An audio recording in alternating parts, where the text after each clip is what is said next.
Welcome to Tecversity. This is Venkatesh Nataraj. Today I'm going to talk about multi-factor authentication. Multi-factor authentication is adding an extra layer of security for the portals that we use in our day-to-day life. I'm going to show how to configure this on Amazon account. You can also add this on other portals like Facebook, Twitter, or any other portals. Multi-factor authentication works on a technology called seed, and this generates a unique code every 30 seconds to 1 minute, and that code we have to enter whenever we are trying to authenticate to that application. So with no delay, we will get into the topic. Before that, if you haven't subscribed to Tecversity, please do subscribe and share this video with your friends and family. Let's delve into MFA. So let's start with the multi-factor authentication, how exactly it functions. I'll show and I will talk about the actual process involved in the entire multi-factor authentication. There are multiple steps that involve here and there is no sequence. All these happen on a parallel activity to ensure the authentication is successful. To generate the OTPs, there's a technology called TOTPs. That means in general, the OTPs will have a 2 to 3 minutes. In some cases, even the OTP is valid for 10-15 minutes. But in this app, the OTPs will have a unique timestamp linked to each code due to the cryptographic systems that function in the backend. Now that each code is only valid for 30 seconds. Since it is coming up with a unique timestamp in the backend, it will function only within that specified time interval. That's 30 seconds to hardly 45 seconds. Later, you will not be able to use that code further. So the algorithm will make sure that it generates the OTPs, that's the TOTPs, time-based one-time passwords with a additional time factor, which will also have HMACs based on it.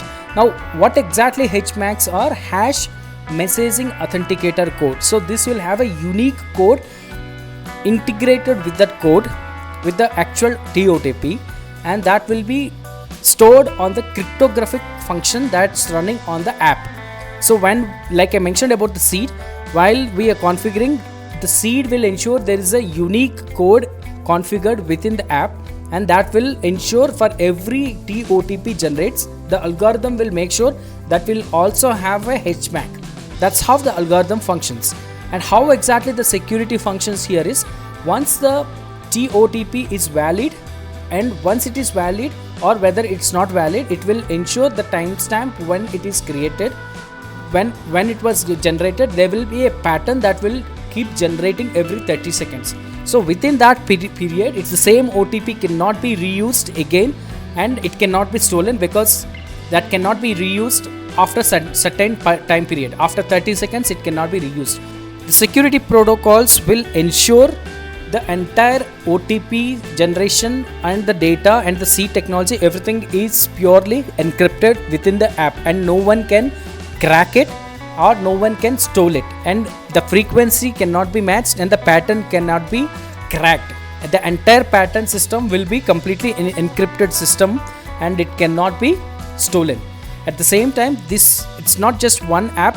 By seeing the code, no one knows whether it is generating from which vendor and which authenticator app, because there are multiple authenticator apps available in the market. Like Google has their own Google Authenticator, Microsoft has the Microsoft Authenticator, and other security companies have their own authenticator apps. There are even companies which has a physical devices which will generate these codes manually, and even this technology remains the same. The seed technology even remains the same even on the physical devices. So it is impossible to know which code is generated from which manufacturer or from which app. So this is how the MFA completely functions. So now let's see how to configure this on the mobile phones. I'm going to use a Google Authenticator for explanation and for configuration. You may try to download either Microsoft Authenticator or a Google Authenticator or any other vendors applications that's available online.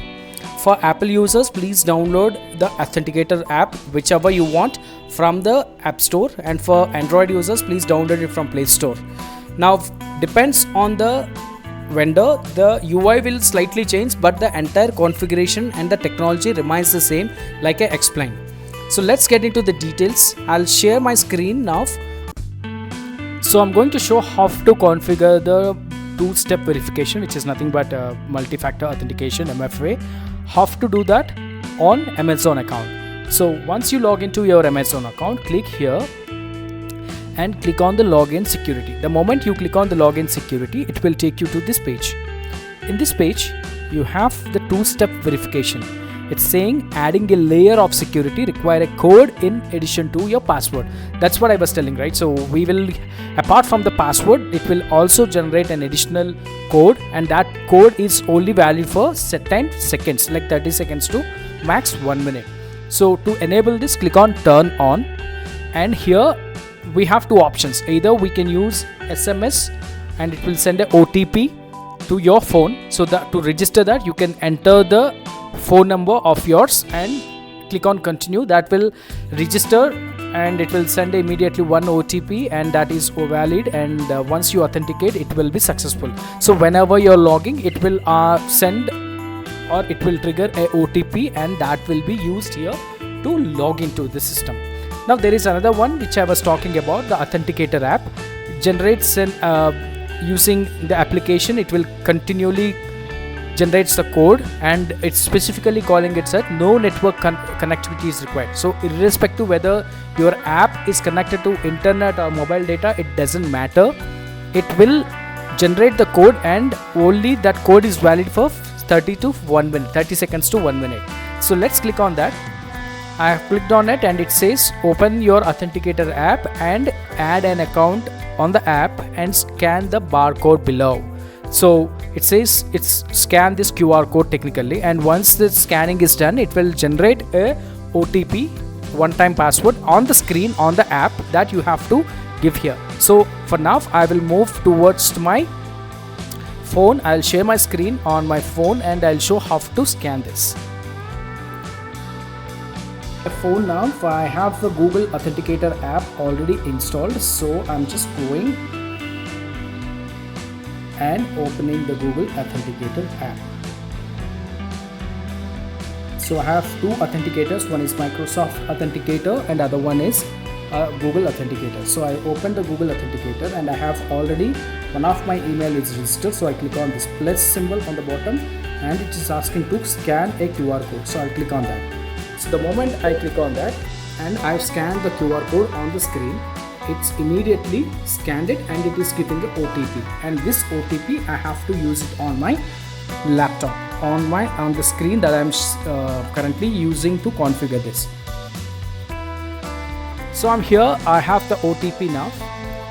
I'm entering the OTP 664761, that's the OTP, and now clicking on verify OTP, and it says legacy device signing mode, just two more important things to know, and it's asking you may suppress future OTP by do not require OTP for this browser. So this is a separate thing. This is about in case if you are using a specific system, in that case if you want to suppress the OTP challenging or sign-ins on a specific machine, in that case you need to select this. But for now, please make sure you subscribe to this channel and share this video with your friends and family. Happy learning.